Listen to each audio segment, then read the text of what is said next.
Land sighted, milady. I think it's the island. Very well, Parker. Have they contacted us yet?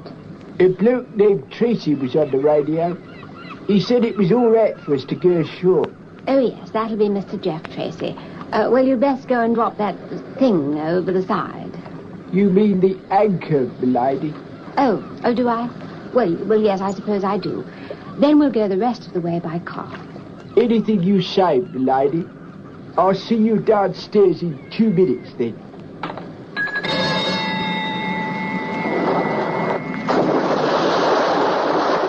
Here you are, milady. I'll open the door for you. Oh, thank you, Parker.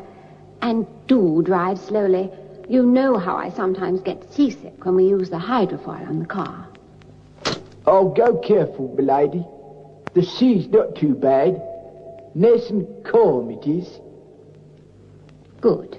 You may proceed, Parker. Open the garage door. Yes, milady.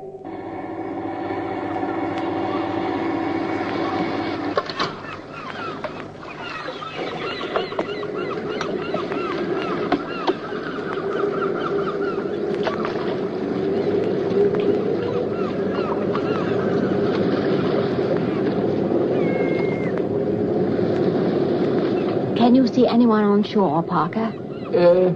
Only a big geezer with grey hair. Parker, how many times must I tell you about that awful slang? That's Mr. Tracy. Oh, sorry, milady.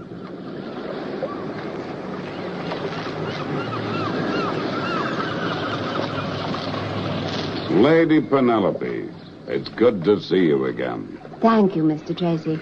So kind of you to invite us to your island.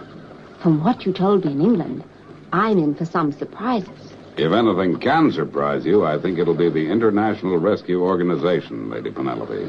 Now, Jeff, if we're going to work together, you must call me Penny.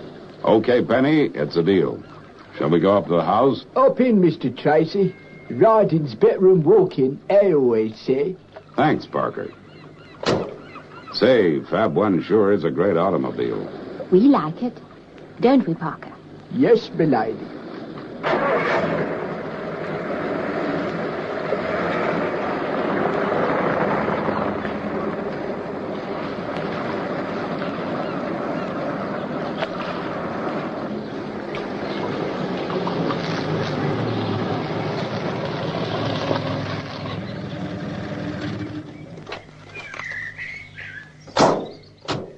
Here we are. Now, if you'll follow me, Penny. Bring the luggage, will you, Parker? Yes, milady.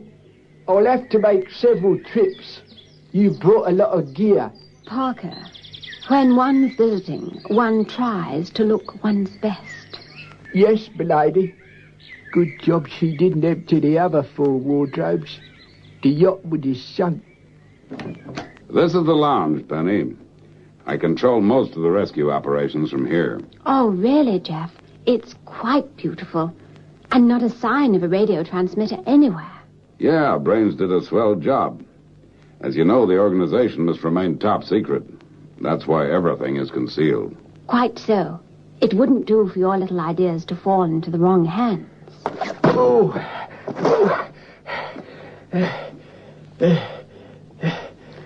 Do be careful, Parker. You'll crease some of my dresses. Sorry, milady. They're heavy. I dropped them. I'll go back for some more. He's quite a character. Yes, I don't know what I'd do without him. Right. I'll take a look around, Penny. I want you to feel at home here. After all, you're now part of the organization. Yes. Now, I understand our function is to provide means of rescue where all normal methods have failed. That's about the size of it. You'll be controlling the British end of the setup, of course. Oh, it all sounds terribly exciting.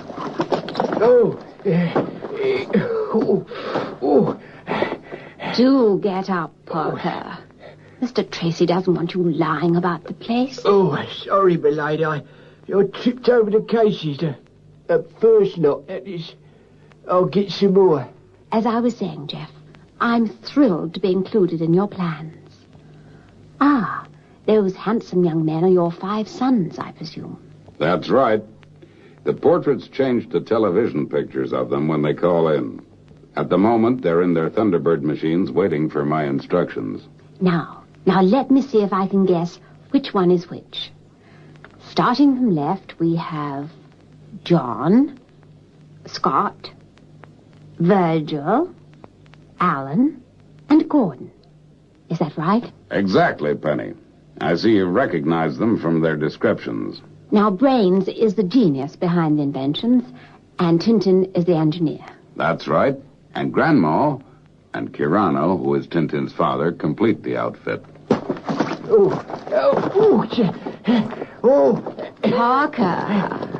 Parker, have you quite finished?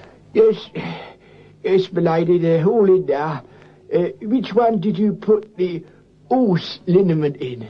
I think I've bruised my shins. Oh, the 7th one on the right, Parker. Oh. And please put it on outside. You know what a powerful odor that embrocation has. Yes, milady. I try to hobble out onto the front step. Wow, he's quite a personality. Now, how would it be if I filled you in on the more important details of the organization? That would be excellent. Fine. Now, take a seat and relax. First, I'll start with Thunderbird 5. Ah, yes, the space station. That's right. John and Alan take alternate monthly spells of duty up there. Above the Earth and with the computer equipment in Thunderbird 5, we can monitor every radio call from anywhere on the globe. Oh, wonderful. So you're able to learn about a mishap almost as soon as it happens. Yes, and if necessary, send our rescue craft into operation. Now, at the moment, John is in the space station. Thunderbird 5. Yes. Now, if he were to pick up a call for help and it appeared hopeless, he would contact me here. Oh, I see. And that's when his TV picture would replace his portrait. You've got it. Where's that sound coming from? The ashtray. Now, watch. I press this button, and it folds back. A microphone. Fascinating. Hello, Brains? All the boys are in position, Mr. Tracy. Thanks, Brains. We won't be long now. Don't forget about the portable remote control console. Yes, I hadn't forgotten, but thanks anyway. Brain sounds very sweet. Oh, he's a good guy. Clever, too. There's not much he doesn't know about mechanics and electronics. He was calling from the main workshop. Who else knows about international rescue, Jeff? Absolutely no one. Well, as far as we know, that is. There was a suspicion that a character based in the Far East knew something of the setup.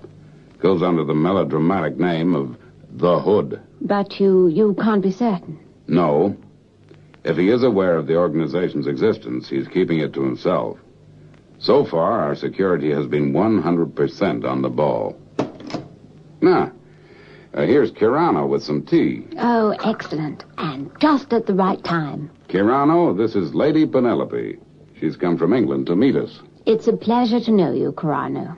Welcome to the island, Lady Penelope. Well, that'll be all for the moment, Kirano, and thank you. He seems very shy. Yes, he never says much. But a man couldn't wish for a better friend or helper. Shall I pour the tea, Jeff? 1 lump or 2? A couple, please, Penny. I'm a coffee man, really. We drink gallons of the stuff here. Now, when we've had our tea, I'll take you for a tour of the island. We'll show you each Thunderbird craft, and I'll explain its function. Oh, that'll be thrilling. I hope so.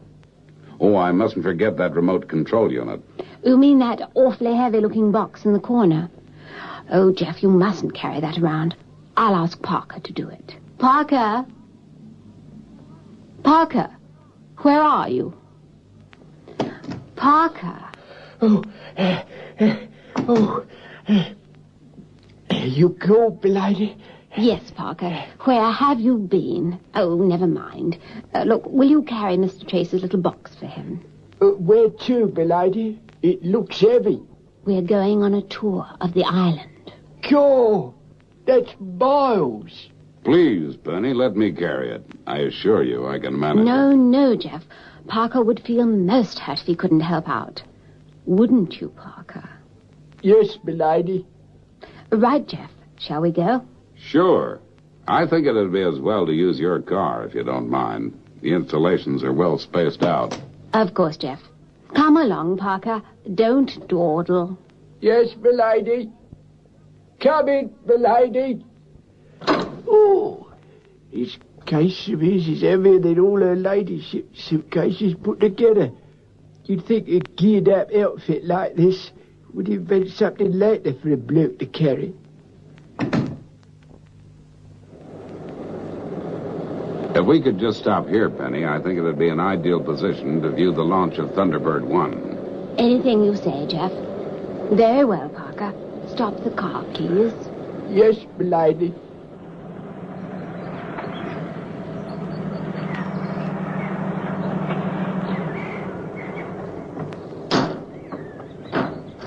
Now, from up here, we can look down on my house and the swimming pool. I'll need my control case, Penny. Oh, will you bring the box, Parker? Yes, m'lady. You remember seeing the lamps on the lounge wall with the scalloped edge carpet below them? Yes, I remember. Well, when Scott is called out on an emergency, all he has to do is to stand on the carpet, grasp the lamp brackets, and that part of the floor revolves on a central pivot. The other side of the wall is identical, and it appears as though Scott was never in the room. Oh, I see. Well, your security arrangements have been well thought out. We hope so. Once Scott is on the other side of the wall, a moving floorway takes him towards the nose cone of Thunderbird 1. You mean there's a hangar next door to the lounge? Next door and below ground. Thunderbird 1 stands 90 feet high, so you see we had to do a lot of excavating. Here's your case, Mr. Tracy. Thanks, Parker. So Scott arrives in the nose cone, steps forward to the controls, and as soon as he's put on his uniform, he's ready for launch procedure. Now, I'll just tune in the high-frequency receiver, and you'll be able to hear Thunderbird 1 moving towards the launch pad. You can't see it, unfortunately. There's a risk of radiation outside the nose cone. Okay, Scott, on your way. At this moment, Thunderbird 1 is traveling on his cradle down the slipway towards the launch pad.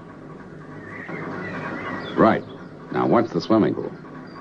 Oh, the pool's sliding to one side.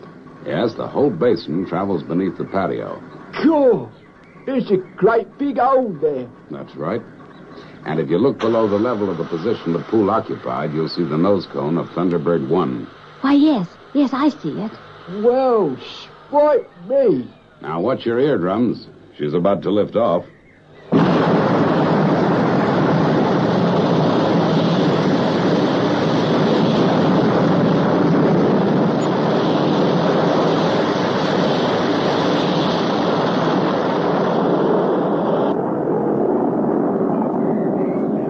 Magnificent. So Thunderbird 1, with Scott aboard, is away. If this was a real rescue operation, Scott would fly at 15,000 miles an hour to the scene of the disaster.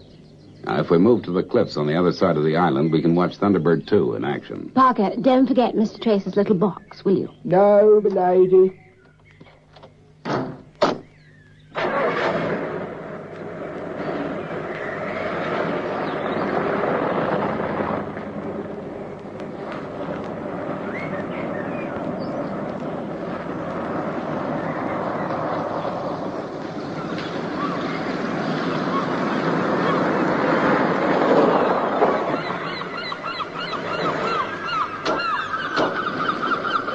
Parker. Yeah, I know. Bring Mr. Tracy's case.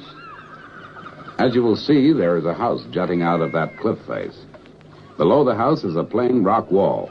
Inside that wall is the Thunderbird 2 hangar. Oh, yes. I can see the cliff face sliding downwards. Yes. Now, Virgil can reach his machine from the lounge. He crosses to the picture of the rocket. I saw that one. It's a smashing photo. Parker always calls paintings photos. Well, Virgil stands with his back to the picture, and the entire frame pivots on a central horizontal axis until his feet are higher than his head. You mean he's lying full length on the picture? That's it. Then he starts his journey down a series of chutes and goes right into Thunderbird 2. Oi, I can see a lot of green things moving along in that hangar. Yes, that's Virgil selecting a pod. A what? Well, there are 6 pods. each containing special heavy rescue equipment. They move on a conveyor belt beneath the fuselage of the aircraft. Well, what's inside that pod thing, sir? Thunderbird 4. God, that's what I call real clever. Thunderbird 4 is our undersea rescue craft. Thunderbird 2 transports it at high speed, some 2,000 miles an hour, to any part of the ocean we require. You'll see what happens after that when Thunderbird 2 is taken off. God, it looks like one big aeroplane now. Yes, when the pod is in position, it completes the aerodynamic design of the aircraft. Well, I'll be blowed. It's stopped now. As it's so heavy, we had to perfect a ramp for it to take off. If you watch closely, you'll see part of the roadway open and rise to an angle.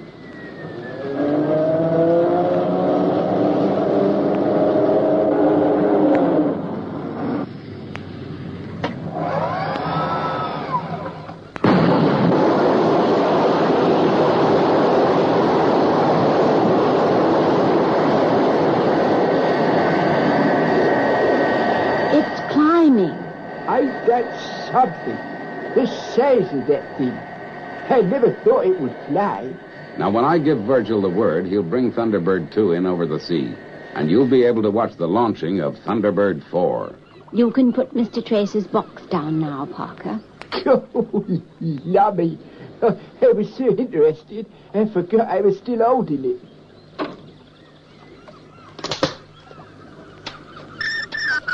Control to Thunderbird 2. Proceed with Thunderbird 4 launch. Now, Virgil will bring the aircraft to a hover position just above the surface of the sea. Then the pod will drop down and float on the waves.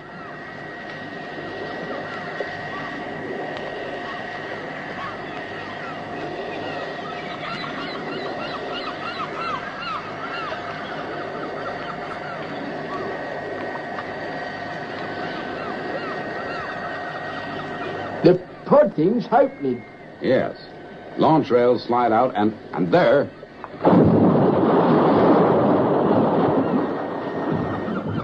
Thunderbird 4 slides into the sea. Gordon pilots that boat, does he? That's right.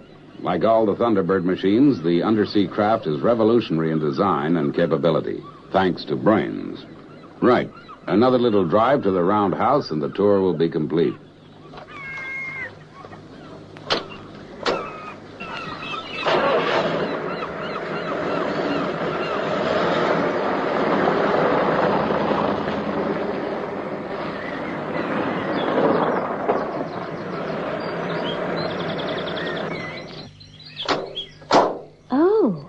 What an unusual house.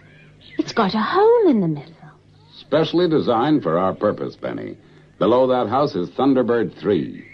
Alan is the pilot, or astronaut is a better title, for Thunderbird 3 is our spaceship.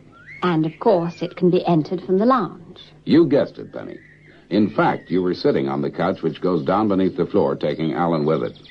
A trolley system carries the couch into the Thunderbird 3 hangar, and Alan is swiftly elevated into the control cabin of the spaceship. Are you looking for this, Mr. Tracy? Oh, yes. Thank you, Parker. Control to Thunderbird 3. Blast off.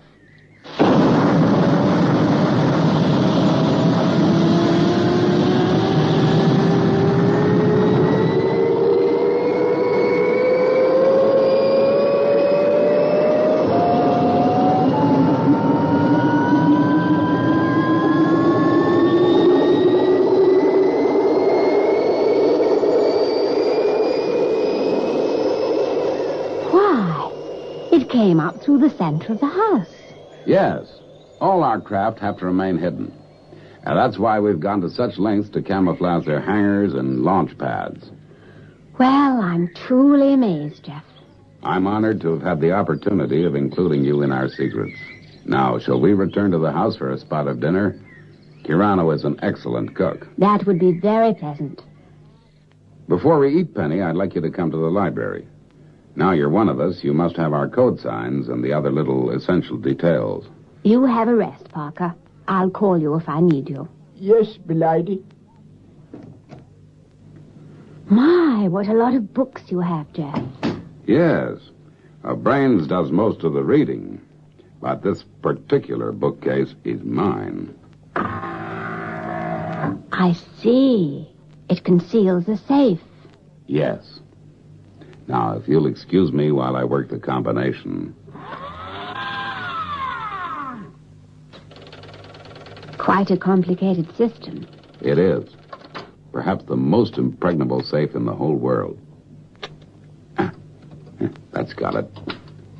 Hey, what's this? I don't understand. The safe is empty. Perhaps I can help, Jeff. Parker?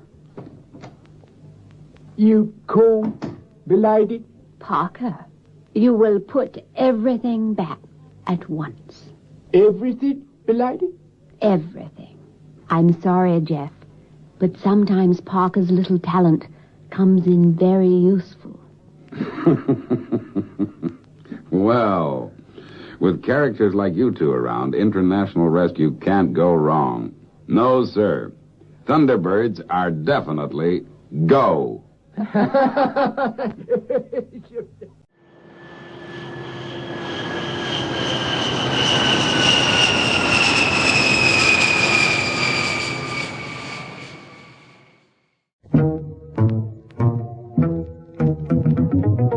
In the frozen Himalayas, in the land of mountaineers, all the local folk are frightened with the strangest kind of fears. Though it may be just a rumor, it's been talked about for years. The Abominable Snowman. Enormous footprints in the snow they say they can't define. They've heard some ghostly rumblings and a horrified whine. A story guaranteed to send a shiver down your spine. The Abominable Snowman. He prowls, he growls, and the tracks he leaves behind him are stupendous. He groans, he moans.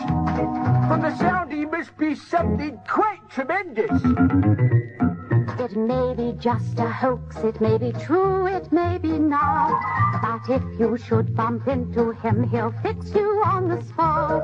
He'll take one frozen look at you, and that will be your lot. The Abominable Snowman.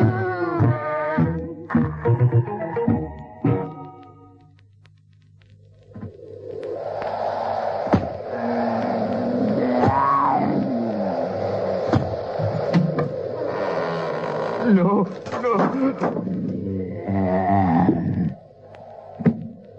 No, no, no.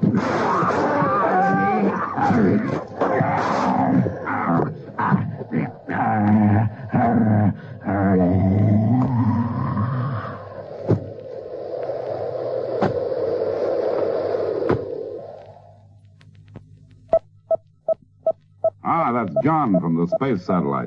Come in, John. Dad, I know you've been kind of skeptical about this so-called Abominable Snowman, but these alarm calls from the Everest area are still coming through. 3 more people have disappeared in the last 2 weeks. Don't you think it's time for a little action? I know you're worried about this, John.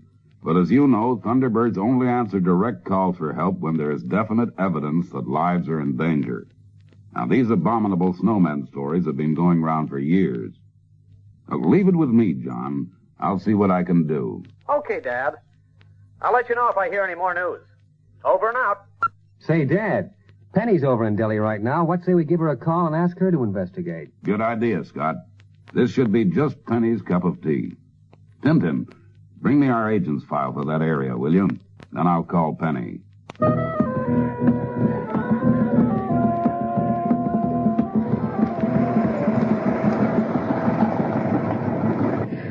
Well, I must say, Parker, it was a good idea of yours to bring Fab 1 along. So much more convenient. Yes, milady. The hair conditioning is working a treat, don't you think? In this heat, it's a jolly good thing that it is. Oh, my compact. Must be the emergency call. Lady Penelope here. Oh, hello, Jeff. Hi, Penny.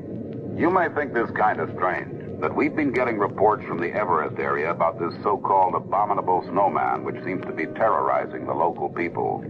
Do go on, Jeff. I'm intrigued. I thought maybe you could go up and do a little investigating. But of course, Jeff. I'd adore to go up to the mountains. I missed winter sports this year, and I'd love to see a snowman, abominable or otherwise. You may think I'm kidding, Penny, but you take care. This could be serious. Now, our local agent for that area is Gallop Din, and you can contact him in the village of Borapur. F.A.B., Jeff. Agent Gallop Din at Borapur. Right. I'm on the scent, so to speak.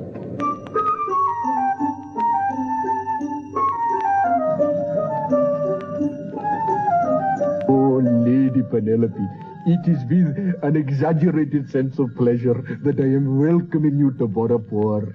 Oh, The legendary tales of your manifold exploits have proceeded you post-haste, and I... Quite, Mr. Gallop. I mean, Mr. Din. Your little plan to have our secret meeting in this Tonga was quite ingenious. Such a pleasant way of traveling, a Tonga. Tonga, eh? I wouldn't mind if the horse I was steering was a thoroughbred, but for a high-class chauffeur like me, with millions of luxury motoring miles under my belt, driving a deadbeat old nag like this is a bit of a liberty. Come on, get here. Now, Mr. Din, this abominable snowman, what evidence is there that it has been seen in the area? Oh, my dear high-born titled English lady, the evidence is underwhelming. Clues abound in every crook and nanny. Footprints of a huge circumference can be observed at the scene of every felony. I see. Well, I should like to go to the scene of the crime and observe these footprints for myself. Now, about a guide. This I have already arranged with very sudden alacrity. Unfortunately, due to the very potent curse of the Abominable Snowman, none of the local people would dare to act in this respect.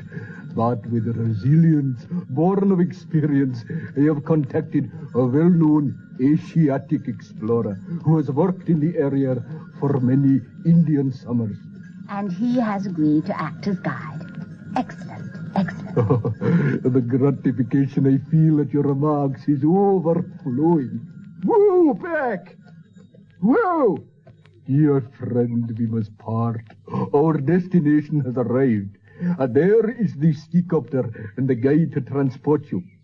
And I advise you very strongly to change now into your warmest clothing. For not only is it very cold, but most biting of all is the wind.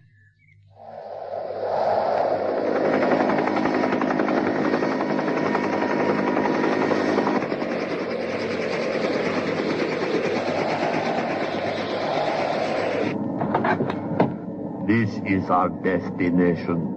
I suggest we begin our search here, madam. Out you go, Parker. Right, milady.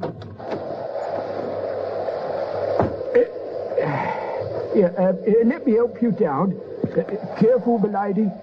It's as hard as ice out here. Oh, it's my ankle.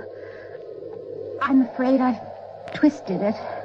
How unfortunate, Lady Penelope. Oh, unfortunate indeed.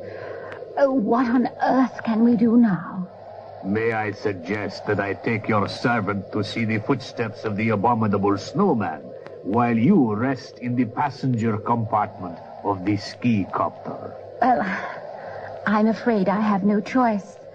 I'm sure you'll be amenable to our guide's suggestion, won't you, Parker? Certainly, milady. I'll have this diabolical snowman caper sorted out before you can say Fab 1. If your servant is ready, Lady Penelope, we will proceed. The name is Parker, if you don't mind. Thank you. And good hunting to you both.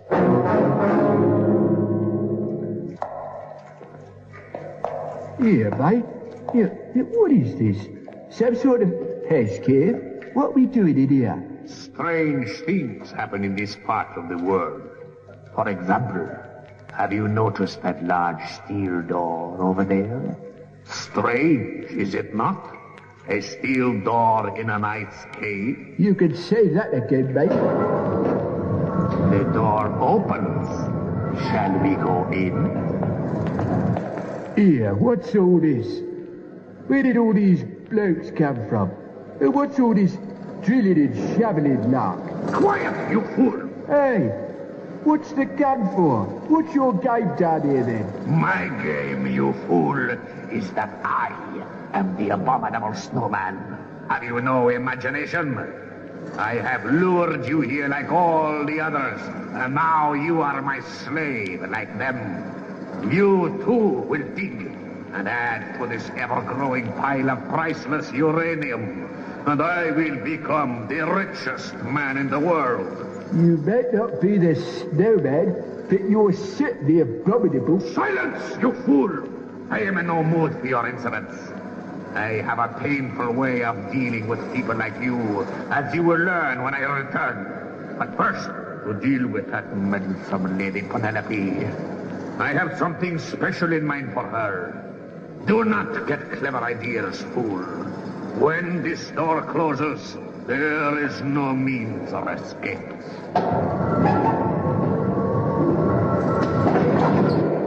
Cool. This is a right shambles. I better get on the blur to Lady P. Now, where's me snuff box? Ah, here we are. This is Parker calling Lady Penelope. Come in, please, Lady Penelope.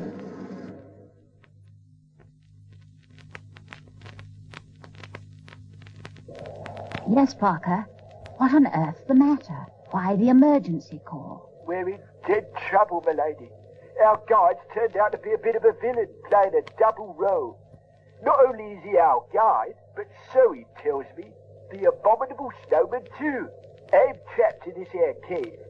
You're lumbered out there with a sprained ankle, and he's on his way to sort you out. Oh, dear, how inconvenient. I'd better get on to Jeff right away. Now leave everything to me, Parker. And don't worry. Over and out. Ah, that's Penny. She's probably got some news on the Abominable Snowman situation. Jeff, Penny here. We've nearly solved the riddle of the Abominable Snowman, but in the process, we've landed in a spot of bother. I'm afraid we need your urgent assistance. Sure thing, Penny. Okay, on your way, Scott. Right, Dad. Can you give us your position, Penny? Yes, Jeff. International map reference 421X037. Right, got it. Now, you just hold on as best you can. Scott will be with you in about 55 minutes. Scott from Thunderbird 1. Ready for liftoff. Right. Lift off, Scott.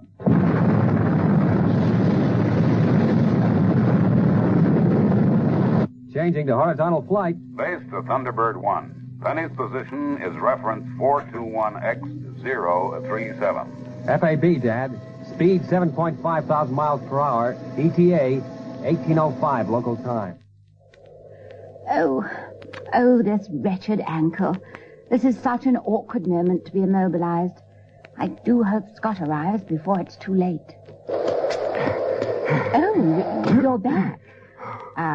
Where's Parker? I'm afraid, madam, I have some distressing news for you. When we were crossing a crevasse, your servant slipped. The rope holding us together snapped, and he plunged into the bowels of the earth. Do go on.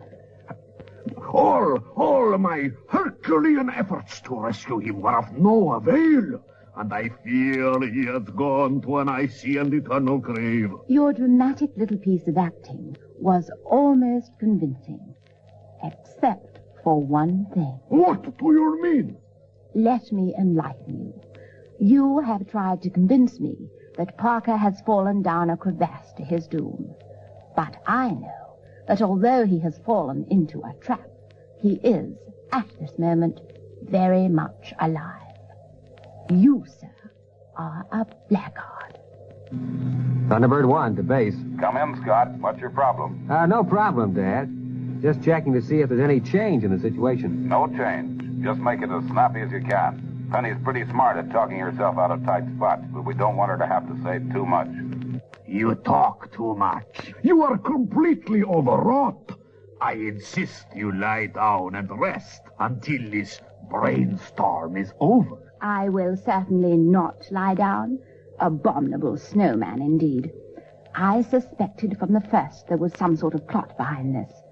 Why else do you think I agreed to investigate it? May I suggest, to convince you beyond all doubt of my devotion to your welfare, that we fly over the crevasse where Parker met his untimely end? And if you haven't disposed of me by then, I suppose we'll go on to have tea with the abominable snowman himself. No, my friend, we are not as stupid as you would suppose. And furthermore, I have called international rescue. They are already on their way. So, you have tried to outwit me. Very clever. Keep your hands where they are. I have you covered. Not quite, Lady Penelope. Not quite. I shouldn't try that again. Now, we're going on a little trip.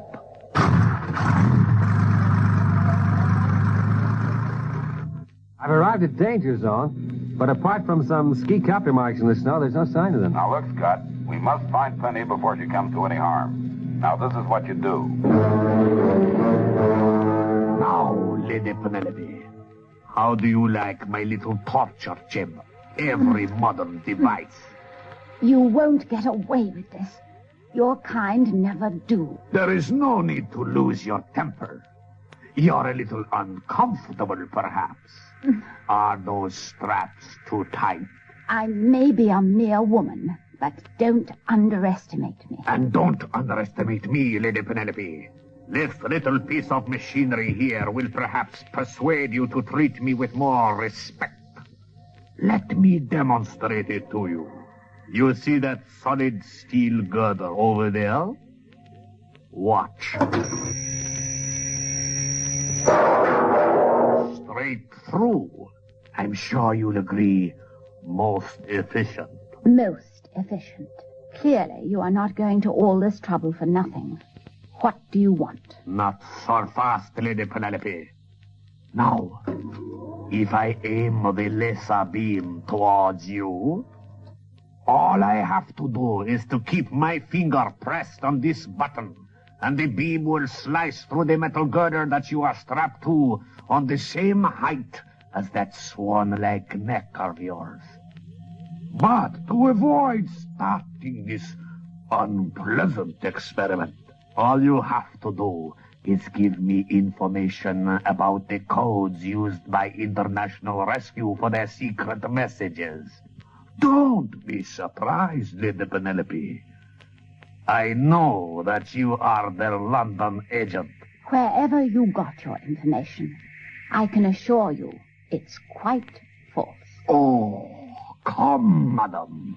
Perhaps this will stimulate your memory.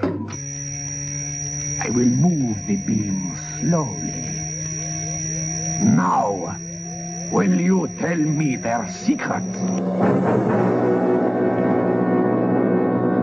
Thunderbird 1 to base. But tell Brains the new metal detector works great. I've located the ski copter, and I'm going into land. FAB, Scott.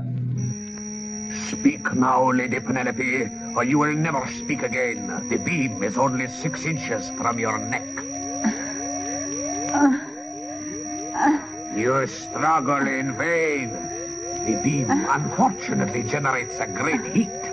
It can be rather painful before you actually lose consciousness. Only 3 inches to go. You're wasting your time. I know nothing. All right. You asked for it. Okay. You've got 3 seconds to switch off that beam. Look out, Scott. Scott, switch off the beam. Well, where's the master switch? Scott, quickly. Now hold tight, Penelope.